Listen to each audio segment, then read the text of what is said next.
જૂનાગઢ ખાતે યુઆઈડીઆઈ દ્વારા સંચાલિત નૂતન આધાર સેવા કેન્દ્રનો પ્રારંભ સાંસદ રાજેશ ચુડાસમાના હસ્તે કરવામાં આવ્યો છે।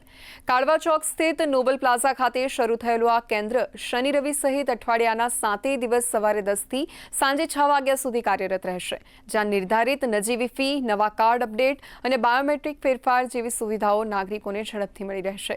રાજ્યકક્ષાના ડાયરેક્ટર રાજેશ ગુપ્તાની ઉપસ્થિતિમાં શરૂ થયેલા આ કેન્દ્રનો મુખ્ય આશય નાગરિકોને પારદર્શક અને સુલભ સેવાઓ પૂરી પાડવાનો છે।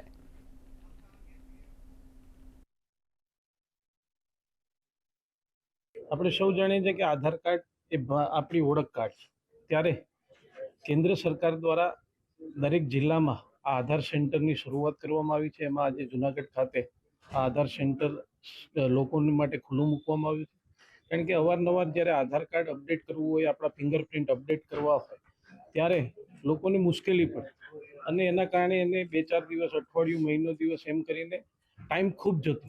કેન્દ્ર સરકાર દ્વારા એ મુશ્કેલી દૂર કરવા માટે દરેક જિલ્લામાં એક આધાર કેન્દ્રની શરૂઆત કરવામાં આવી છે। આજે જૂનાગઢમાં લોકો માટે આ આધાર કેન્દ્ર ખુલ્લું મૂકવામાં આવ્યું છે। जो सरकार ये चाहती है कि जो पब्लिक है जिसकी सर्विस डोर स्टेप भी मिले, इसलिए चाहती है कि डिस्ट्रिक्ट लेवल पे ही सर्विस मिल जाए लोगों को।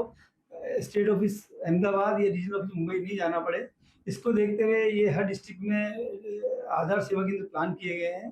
इसमें अभी फर्स्ट फेज में गुजरात में हम 25 डिस्ट्रिक्ट में लेके आ रहे हैं। तो ये खासकर ये सेंटर एक तो सैटरडे संडे में भी चलेगा, 7 डेज ए वीक, ताकि जिनको छुट्टी वाले दिन काम करवाना हो, वर्किंग क्लास है, वो भी अपना काम करवा पाए। और इसमें सारी सुविधाएं रहेंगी, मतलब एडल्ट एनरोलमेंट से लेके नए बच्चे का एनरोलमेंट, बाकी अपडेट्स,